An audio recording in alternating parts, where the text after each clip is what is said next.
Have you ever watched birds build a nest? First, they take the bigger twigs, and the more they build them, the smaller. And inside, then they use feathers and soft and moss and just to hold the precious new life and the eggs in it.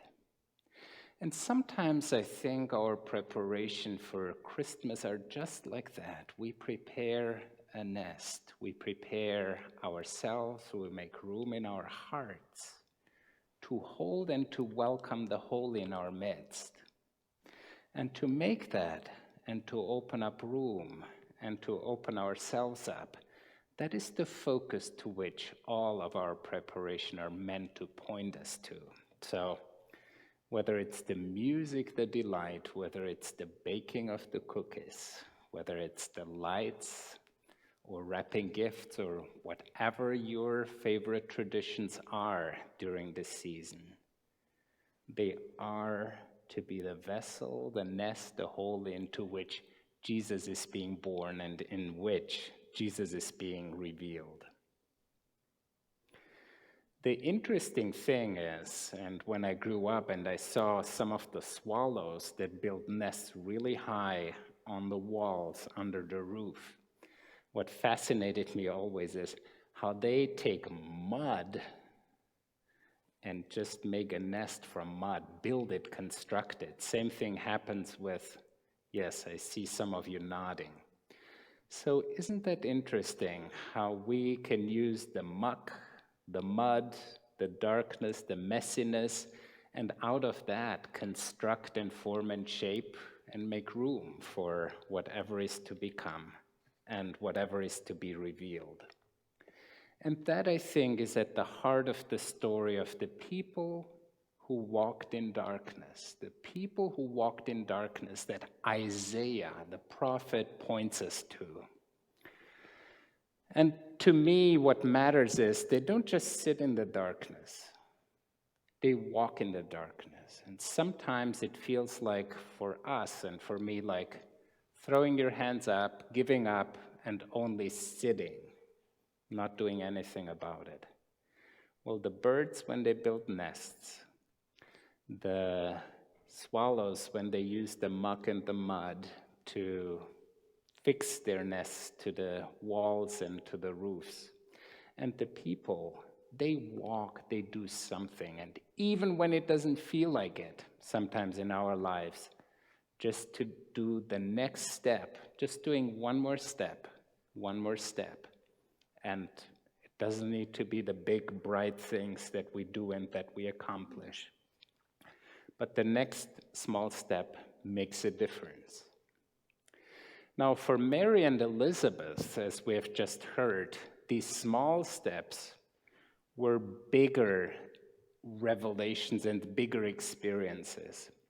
But it doesn't change, I think, from our experience and how we share ours.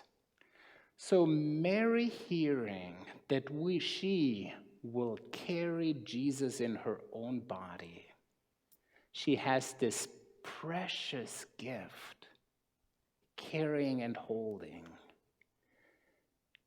She has to share that with someone, so she's rushing to meet with her cousin. She's just rushing. And when Elizabeth sees Mary come, she feels that John the Baptist in her belly is overjoyed. So when she sees Mary and they hug and they come together, there is this exuberance of joy. And I think that's so true to us too. May not be with the big joys, but with small things. Have you ever had a kid come with a craft or with something coming to you and showing you, look what I made? And then you delight in that beauty and recognize it.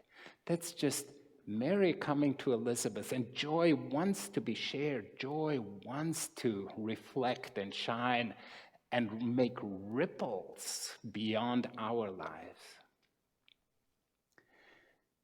There is this saying, and I think there is some deep truth to it, that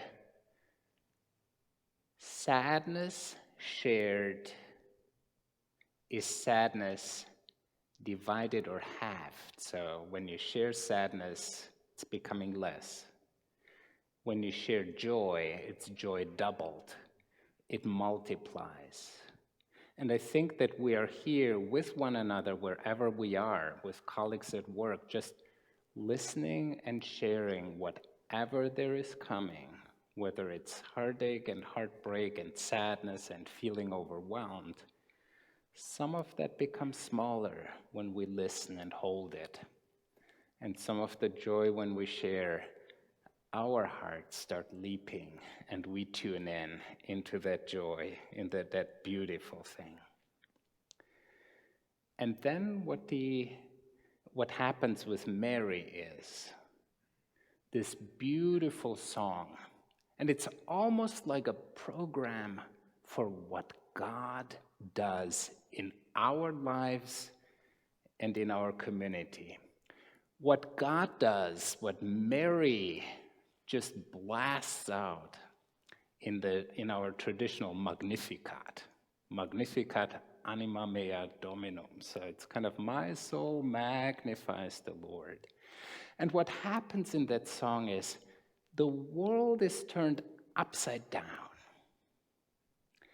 In a sense that Mary, as the lowly maid, the one who feels down, unrecognized, pushed to the side, she's like a number or a little nothing on the big scene of the world. In a small little town, not Jerusalem, not Rome, not in the center, in the capital. This little maid is lifted up. God raises those who are in darkness, who are hurting, who are struggling. Those who have an open heart and know about their own pain and their own limitations. God lifts them up. And those who are puffed up, those who are too ballooned, those who are in it for the accolades, for the applause, those who are kind of, it's all about me. That's where Mary says, they go out empty. They go out empty. They miss the point of what it really is about. I remember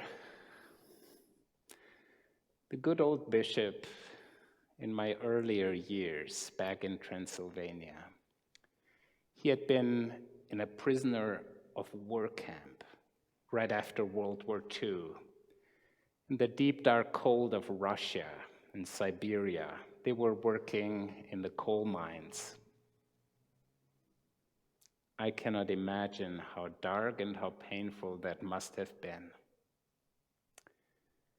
What he did is, right before sunrise, before dawn, he came out of the barracks where they were all housed.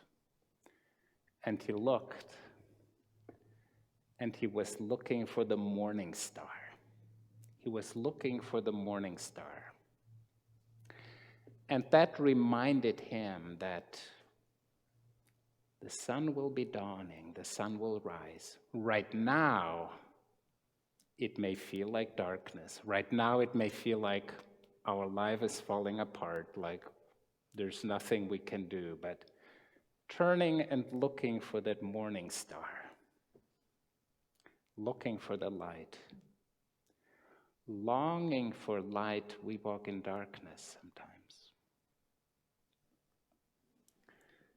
So that nest, will you prepare your heart just like a nest and be open and receptive for the miracle of Christmas to be placed right into your heart? What an awesome task that is, isn't it?